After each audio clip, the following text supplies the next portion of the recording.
In 1791, the most profitable colony on earth exploded into revolution. 500,000 enslaved people against the most powerful empire in the world.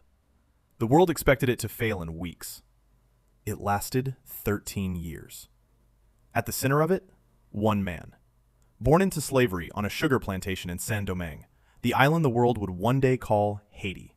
His name was François-Dominique Toussaint, later Louverture, the one who makes the opening.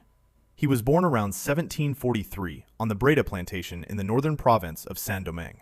His father, Gao Guinan, was the son of an African king from Dahomey, captured and sold into slavery.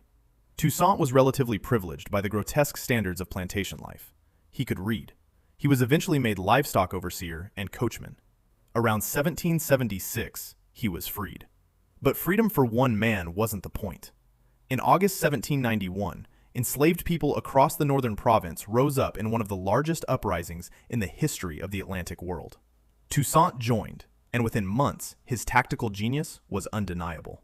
He trained fighters. He studied European military manuals. He ran circles around French commanders who had spent their entire careers in professional armies.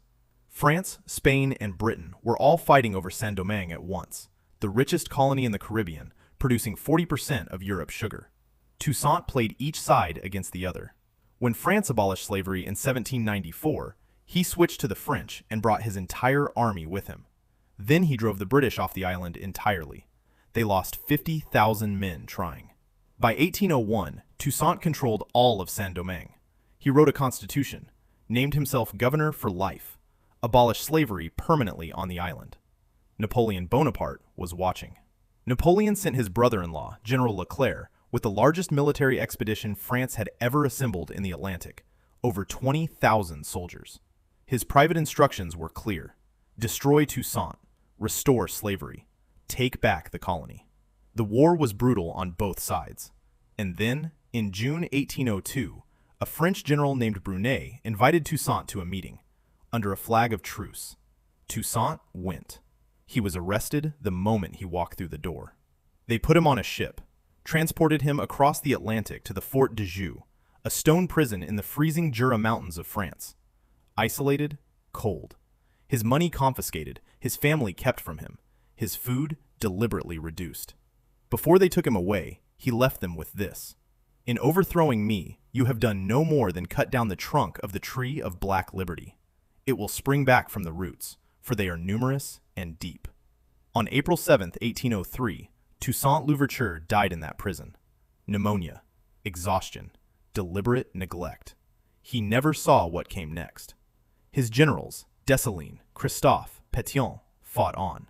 The French army, devastated by yellow fever and resistance, collapsed.